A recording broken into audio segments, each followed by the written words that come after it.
Just sounds like a Star Wars movie. I'm in Tatooine here. Hey there, adventurers! This is Alexandra with Ticket Before You Kick It, a podcast where we talk about all of the adventurous things to put on your bucket list and some crazy travel stories.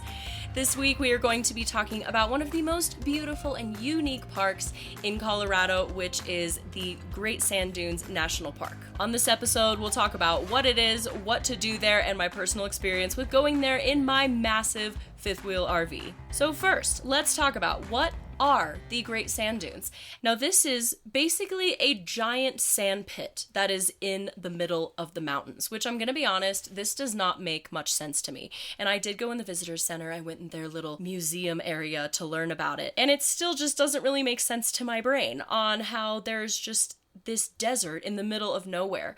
And when I was growing up, I heard about the Great Sand Dunes all the time because I'm a Colorado local. And I'm gonna be honest, I really thought that the Great Sand Dunes were really small. I thought that it was a literal sandbox or like one dune. I didn't think it was an expansive desert that was surrounded by Colorado beauty and nature and streams and forests. I was pleasantly surprised coming here, and I cannot believe that it took me so long to actually get here. And fun fact, they are actually some of the tallest dunes in North America. This is literally a playground for adventurous people. We're gonna go through it all of all the amazing things that you can do here, but it is incredible here. And again, they're just a sight to behold. They just seem so out of place to me. So why actually does this happen? So I talked to the rangers, I went to the visitor center, and here is what they said. So, thousands of years ago, when it was a wetter time, there were lakes that covered most of this valley, and streams came and eroded materials from the San Juan Mountains and the Sangre de Cristo Mountains. And then these were deposited into lakes. And because of climate change, all the lakes dried up, and this just left a crap ton of sand on the valley floor. So then winds from the southwest caused the sand to funnel into a low curve, and then storms pushed the winds back, forming the dunes. And fun fact, because of this, the sand actually originates from over 200 different minerals and rocks found from these mountains. The sand is actually colorful. My favorite part of the sand was the black sand, and they said it was magnetic. So cool. Another thing that I learned there is that there were a bunch of different types of dunes. I'm gonna be honest, it all looked like sands to me. However, there was like star dunes, which was one of the most common. There was the Barkin dunes, the parabolic dunes, the reversing dunes, and the Nebkov dunes. Just sounds like a Star Wars movie. I'm in Tatooine here. Personally, they all looked like reversing dunes to me, but I am not an expert. So there you go. So from Denver, this is about a 3.5 to 4 hour drive. There are two main ways to get here. One of them involves going through Colorado Springs and Pueblo, and then the other one goes through Buena Vista. The one through the mountains is going to be mountain driving, and it's going to be a little bit longer, but it might be a little bit more scenic. Personally, because we were driving our massive fifth wheel, we went through Colorado Springs and Pueblo. I'm going to be honest, I-25 isn't that great until we got to Pueblo, and then when we turned, it was beautiful. So you might be asking, okay, I want to go to the Great Sand Dunes, but 3 to 4 hours is a bit much to do for a day trip from Denver, so where do I stay? You have options. Now, the first options, there are a few hotels, and when I mean a few, I mean a few. There is like the Great Sand Dunes Lodge, which I'll link in the show notes, but it has good proximity to the dunes, but it is very, very basic. Another one is like the Cozy Remote Retreat, which is about 6 miles that I found from there, and then the Hampton Inn, but that's all the way in Alamosa, and you're gonna be driving for 45 minutes just to get to the dunes. So I'm gonna be honest, hotels are probably my least favorite option for staying near the Great Sand Dunes. Now moving into the more fun options, RVing. This is what I did. Now the actual campground within the Great Sand Dunes is called the Pinon Flats Campground, and it is so cute. It is open from April to October. It's at an elevation of 8,175 feet, and they offer 88 campsites, some of which can be used for RV spots. But if you are RVing, it is very short. I'm talking like at least 25, maybe a little bit over that, but it is a very small camp. So if you have a larger RV, I don't think you're gonna fit. With these ones, they have group campsites that you can reserve. They have individual campsites that you can reserve. However, these do fill up so fast. I've tried to get them.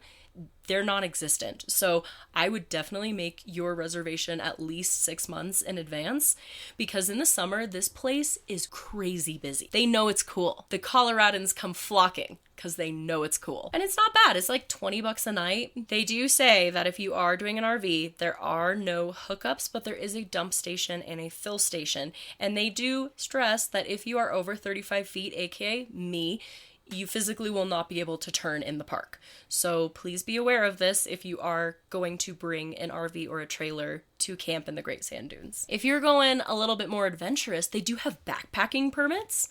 So they're only $6, and there's actually 7 sites along the Sand Ramp Trail, and then also 20 non-designated sites in the backcountry, which if you're backcountry camping, like how cool is that? This is definitely a more outdoor adventurous activity, so it might involve hiking to your campsite or more planning and food preparation. You might not be near that main Great Sand Dunes area, but that might be what you're looking for. Honestly, I would probably prefer that, but I would definitely only recommend that to people who is comfortable with camping itself and enjoys a challenge in nature. Also, there are 21 campsites available on the Medano Pass Road, which we'll talk about this a little bit later because it's amazing. But it is first come, first serve, and Medano Pass Road itself is a little sketchy. So be aware of that. Now, what if you have a massive fifth wheel or you can't find a reservation? This is what happened to me. I ended up going to the Great Sand Dunes Oasis, and honestly, it was great. It was a pull-through spot. We did get someone right next to us a couple days in, which kind of obstructed our view of the dunes, but funny story, I actually made up the camper all nice and pretty, and I took photos of it, and I posted it to a Facebook group just to kind of just show it off, because I was really proud of myself, and so many people liked it, like in the thousands, and all of them were like, okay, we don't care about your camper at all, we just care about where you are, because the view out of the windows was stunning. It was like the whole dunes I had a complete view of. So yeah, Great Sand Dunes Oasis, not gonna lie, I'll recommend it. And there are also tent campsites there if you're not in an RV. There's actually 90 that are there, and they also have showers, laundry, and a store. And fun fact, this is actually where you rent the sandboards. We'll talk about it later. And of course, there are some other ones that you can go to, like Zapata Falls Campground, the Rustic Rook Resort, which is really cute. It's like glamping, and a couple other ones there. I do have a complete article of camping in the Great Sand Dunes, so if you really are interested in that, I will link it in the show notes, and definitely make sure to look at that, because there's some nice info for other places to go if you can't find a spot in the actual Great Sand Dunes. So moving on, there is an entrance fee right as you get into the park. It really was not bad. I think we ended up paying around $25, and it lasted for multiple days, which I was very happy with. And honestly, I'm fine with paying that entrance fee because, you know, it goes to preserving the park, and I'm all for preserving natural beauty. You can also get an annual pass, and I think it's cheap. It's like $40. So when should you go to the Great Sand Dunes? So there's several times that you can go to the Great Sand Dunes, one of which is spring. This is going to be for the people who want to swim in the Medano Creek, because this is when all the runoff from the snow is high, and you can actually like full on swim in the creek. But that late May to early June is when that water is going to be at its peak. This is also going to mean crowds, because everybody wants to swim in Medano Creek. It's a very fun family activity, so just keep that in mind when you are coming in this springtime. I would also avoid coming in early spring, just because this is a very, very snowy time for Colorado, and unless you want to be covered in snow in the Great Sand Dunes, maybe avoid it. Next is summer. So for summer, it's not my favorite because it's so hot. And from like July, there's a lot of mosquitoes. When I say hot, I don't mean the actual air temperature. I'm talking about the sand itself. So this sand can actually get up to 150 degrees Fahrenheit. And this on your feet or your doggo's paws, it's just a lot. And also, if you are going in the summer, there is more of a chance of getting hit with those afternoon thunderstorms. Very typical in Colorado, but if you're on the sand, there's not much else around for the lightning to strike but you. So unfortunately, there are a lot of very dangerous lightning strikes here. Now, my personal favorite is the fall. If you look at the show notes, this is where all of my pictures are from, and the fall is beautiful. The sand isn't as hot, it's not as crowded, kids are in school, and the trees are like something out of a storybook. They're amazing, especially on that Medano Pass Road. It was out of a dream. Also, in that late summer and early fall area, the Milky Way is actually in the prime spot in the sky to be viewed. And we actually did this. We grabbed a blanket and we went out in the middle of the night and climbed the dunes and sat there and stargazed. It was amazing. It was so good. And lastly, you can go in the winter. There's going to be hardly any tourists, but there might be some snow. There might be limited services. The campground isn't even open. The Medano Pass Primitive Road is closed for winter, and you might get some snow, which luckily they are plowed very quickly and it doesn't last very long, but it might not be the worst, but it might not be the greatest time to go. But what actually is the weather? Generally, it runs from 45 to 80 degrees in the summer, and then the spring and fall, we'll see temperatures from 32 to 70 degrees. As far as winter goes, it can get below zero, low 40s, so pretty cold. Now next, just a really quick overview of what to do, because there are so many things to do in the Great Sand Dunes. You will not be bored, I guarantee it. Number one, probably the most unique thing that you can do here is sandboarding and sand sledding. Now it is super important. Please listen to me. They do not rent this gear in the park. The amount of people I heard complaining that they do not rent this gear and they were already there and they didn't want to turn around was astounding. So that Great Sand Dunes Oasis place that I stayed, they rent the sandboards, and honestly, it was a great experience with them. They taught me how to use it. They gave me the wax. We rented a sandboard and a sand sled. And I also have an entire article on sandboarding the Great Sand Dunes. So again, if you're interested in this, go check it out in the show notes. But sandboarding this was so fun. I'm also a snowboarder, so I quite enjoyed it. It was great. It was fun. But definitely something that needs to be done if you are visiting. I don't think you could go to the Great Sand Dunes without at least trying it once. Because how often do you get to go snowboarding in the sand? Like, how cool. It was different. So keep that in mind if you are a skateboarder or a surfer or a snowboarder. It is a little bit different, but I think you'll pick it up a little bit quicker than somebody who hasn't done those sports, but just something to keep in mind. Next, hiking. I am not going to sugarcoat it. I've been on my fair amount of hikes. This one was rough. This one was hard. There is something about hiking in sand. I was using my sandboard to push it in the sand and then propel myself up. And it was so funny because when I was there, there was this guy and he just looked like a gym bro, you know, like he was really, really muscular and he just looked like he was in really great shape. And he was sitting there just complaining and moaning. And I just heard him say, he was like, I go to the gym 7 times a week, and I am getting my butt kicked by these sand dunes. Like, he was so annoyed. So please realize that this is not for the faint of heart. Going a mile on the sand dunes is completely different than going a mile on a paved hiking trail. So please bring water. It's hot out there, even in the fall, and just realize what you're getting yourself into before you go. I was stupid, and I decided to do it on a whim, without anything, so don't be me. Actually prepare for it and you'll be fine. But it was really nice to hike with the sandboard and then just like sandboard down. It was great. Next, another thing that we did here, which was so cool, was the adventure driving with the 4-wheel driving on Medano Pass Primitive Road. Now, warning, this is for high clearance, 4-wheel drive cars only. And I looked at that sign and said, oh, it'll be fine. Nope. I am so glad that I had the right car to do it, or else we would have gotten stuck. I repeat, we would have gotten stuck. Do not dismiss the signs because they tell the truth. That was some pretty good adventure driving. I mean, we were driving through sand, we were driving through rivers, we were driving over rocks, we were going down. It was so fun, but wow, it was amazing. And also, since we did go in the fall, there were trees where it was just lined with aspens and they were right out our window. Like the road was so tiny and it was just a sea of yellow. So if you are going here in the fall, it was just magical. It was so magical. Next one, you could go stargazing. I know we talked about this before, but it was amazing. It does get a little cold, so make sure to bring a jacket. I brought my camera, but it was so peaceful out there. It was wonderful. You can also do some photography. You could do astrophotography like the stargazing, or you could also do nature and wildlife photography. There's so many things just roaming around here.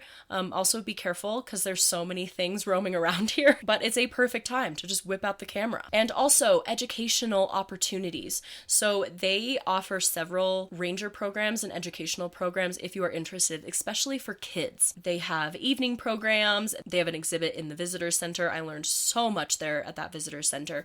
So it's an amazing way to actually learn about what is going on around you, which I think that's great. Learn about where you are, learn about this wonderful Colorado National Park. And again, shameless plug because I wrote about 1 million articles on this, but I have an entire Great Sand Dunes bucket list that goes into detail of all of these different things that you can do in the Great Sand Dunes. So if you're interested, check it out. Now, some questions. Can you bring pets into the Great Sand Dunes? Yes, you definitely can, but they are only allowed in certain areas, and as it can get super hot, I would consider little pet booties, because if you're there in the summer and the sand is 150 degrees, you don't want your doggo's paws to get burnt. Please don't do that.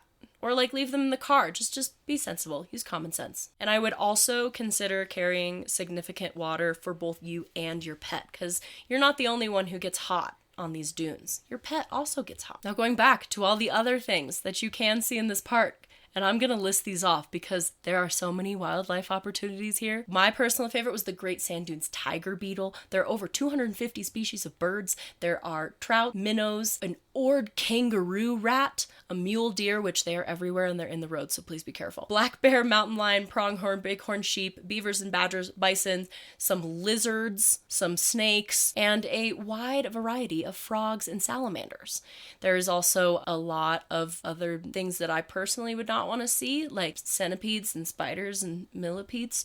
So, keep an eye out for those too. Basically, this is a giant ecosystem. This national park is home to so many things, not just you camping. And it's such a unique landscape. As I said, it just feels so out of place. So the fact that this is a thriving ecosystem is just so cool to me. So really quickly, let's just talk about some safety tips. These came straight from the visitor center, and they're also from my personal experience. I used to be an EMT, but if you have any concern, please talk to your doctor.